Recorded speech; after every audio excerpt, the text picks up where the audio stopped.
और अब बात भारत के उस कूटनीतिक दांव की जिससे चीन और पाकिस्तान दोनों एक साथ चित हो गए।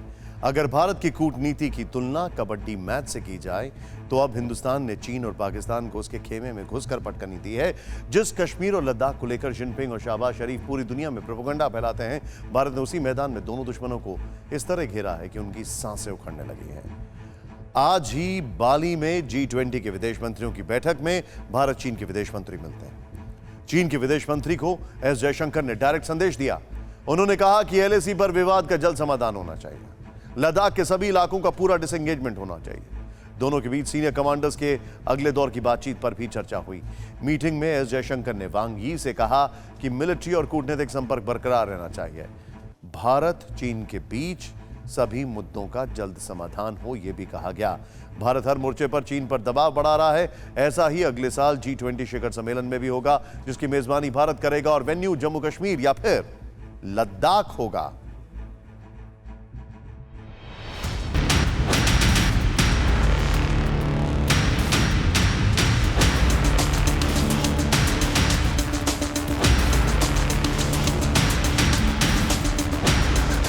भारत ने G20 मीटिंग की लोकेशन को लेकर बड़ा कूटनीतिक दांव चल दिया है, जो देश के दुश्मन मुल्कों को राज नहीं आ रहा। पाकिस्तान झल्ला रहा है और ड्रैगन अपनी तिलमिलाहट छिपाए नहीं छिपा पा रहा, क्योंकि भारत एक साथ चीन और पाकिस्तान को सख्त मैसेज देते हुए अगले साल न सिर्फ जम्मू कश्मीर में G20 की बैठकें कर सकता है, बल्कि लद्दाख को भी संभावित वेन्यू के तौर पर देख रहा है।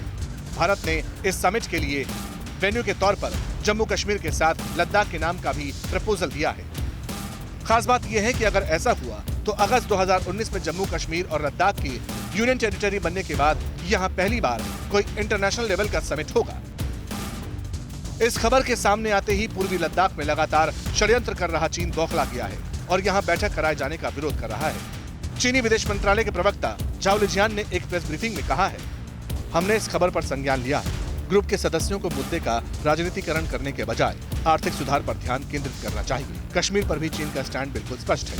ये भारत और पाकिस्तान के बीच पहले से चला आ रहा मुद्दा है, जिसे संयुक्त राष्ट्र के प्रस्ताव और द्विपक्षीय सहमतियों के मुताबिक समाधान निकालना चाहिए। चीन के रिएक्शन से इतना तो क्लियर है कि उसे भारत के दांव से जोर का झटका लगा है। पाकिस्तान ने भी जम्मू कश्मीर में G20 बैठक कराए जाने का विरोध किया है, लेकिन भारत सरकार इस बैठक की तैयारियों को लेकर 2 कदम आगे बढ़ चुकी है। भारत इसी साल 1 दिसंबर को G20 की अध्यक्षता संभालेगा और अगले साल G20 नेताओं के शिखर सम्मेलन की मेजबानी करेगा। ऐसे में लद्दाख प्रशासन ने G20 मीटिंग को लेकर तैयारियां तेज कर दी हैं। LG R.K. मथुआ ने एक सीनियर IAS अफसर और एक IPS अफसर को विदेश मंत्रालय के साथ कोऑर्डिनेट करने के लिए नोडल ऑफिसर के तौर पर नियुक्त किया है। इसी तरह जम्मू कश्मीर प्रशासन ने भी तैयारी और कोऑर्डिनेशन को लेकर एक 5 सदस्यीय समिति का गठन किया है। मतलब साफ है, पाकिस्तान हो या चीन, भारत अपने दुश्मनों की किसी भी हरकत को उसी के अंदाज में जवाब देना जानता है। चाहे बॉर्डर हो या फिर डिप्लोमेसी, हिंदुस्तानी शूरवीर डटे हुए हैं। अब सवाल है कि घाटी में G20 की मीटिंग से चीन पाकिस्तान क्यों परेशान है। इसकी कई वजह, जरा ध्यान से देखें आप। राज्य से धारा 370 हटने के बाद वहां के बदलते हालात दोनों को हजम नहीं हो रहे। नंबर 1। नेक्स्ट, अगस्त 2019 में जम्मू कश्मीर को 2 केंद्र शासित प्रदेशों जम्मू कश्मीर और लद्दाख में बांटना भी इन्हें रास नहीं आया।